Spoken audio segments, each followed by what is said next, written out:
The most obvious question to ask about the Shigeno version of the legendary Toyota 86 here in GT7 again after its return is also the most important question, because that question is simply put, is it actually better than the normal version of the Sprinter or the fixed headlight version, which has personally always been my favourite version of this kind of platform in terms of its visual style. Of course, the spec is pretty similar, and in terms of even the motor swap, it doesn't really matter which one you choose between the pop-up headlamp or the fixed headlight version. In the case of this car, of course, it was built to order for Mr. Shigeno, of course the author of the initial D series, massively popular within the petrolhead world, and it's an iconic car even regardless of that series, but certainly because of it as well. What do you get then? Is it worth the price difference? And crucially, are there any differences in terms of what you can do to it?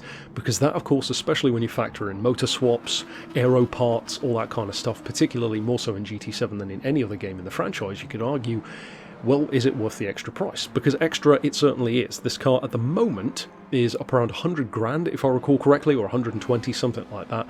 I have it in my notes that it was more like 97, 98,000, but I think that might have changed since its initial inclusion in the game, no pun intended. And in terms of its spec, of course, much like in real life, it is improved over the existing version, most notably the weight. The weight on this car is really good at 825 kilos, which is around 100 kilos less than a standard Sprinter. The power is really good as well, especially for a naturally aspirated car, 207 horses, and the point level, as you would assume given low weight and hot hatch level power, is up around 500. Being a virtually six-figure machine though, you do have to ask how much of that is worthy of it because of nostalgia, and how much is worthy because of actual performance. What is it, in other words, like to drive? Well, I've barely done anything to this particular example aside from lowering it with an uprated diff, a better transmission and a race exhaust and manifold, and that's pretty much it. So it's still around 500 points.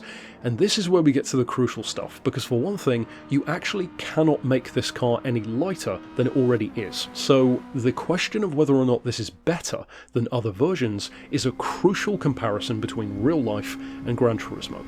In real life, it is unequivocally vastly superior, both in terms of power and weight, to a normal version. But it's not real life. And of course, because of that, you can get the normal version of the Sprinter or the Corolla to be lighter than this anyway. So initially, yes, it's better, but once built, not so much.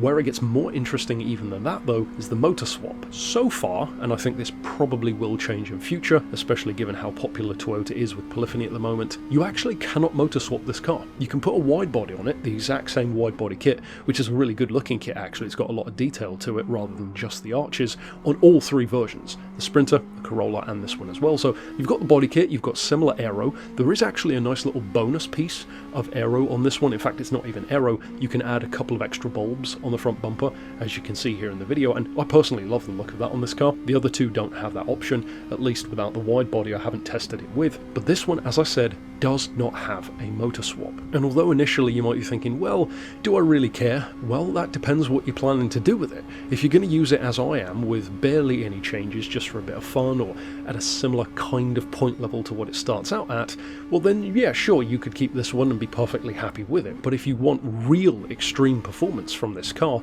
well, simply put, it's not even close to the kind of level that you can build the Toyota MR2 engine swap, which is what you can put into both of the other cars. That has way more power when fully built, and in practice what that means is that any upfront advantage, which this car has, doesn't really last that long at all, barely 5 minutes in fact, once you start to apply any kind of build. The weight, the power, the engine itself, none of that holds up to any kind of comparison once you factor in what you can do to the other cars. So if you step back from the fandom, step back from the love of the series, and just view it objectively, it's pretty categoric that no, it's not the superior car. It's only superior if you do nothing to the other vehicles. So strategically speaking, if you just want to keep your cash conserved for the most viable of cars, then no, there's no real reason to buy this one over the others.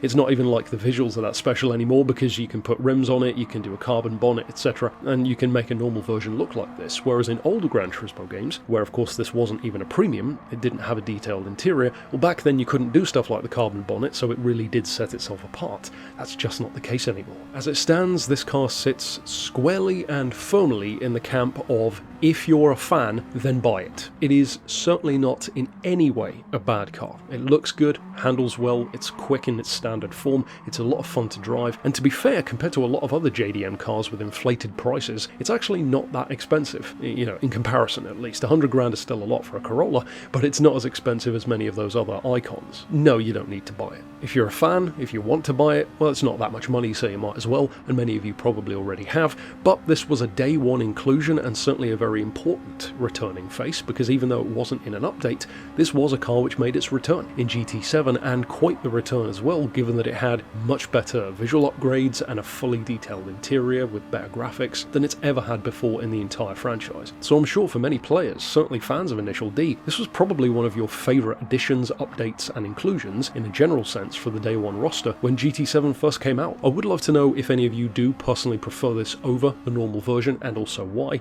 and I'm not sure, I haven't double checked on how much this actually plays into the gameplay, but this is technically an aftermarket tuner car. I'm not sure if that allows it into certain events where the other one isn't, so if you are aware of that, then of course drop that down in the comments, but that could be the potential only advantage of this one over the other versions, aside from those nice additional lights. That's it for this particular review though. I'll see you next time with more, and thanks for watching.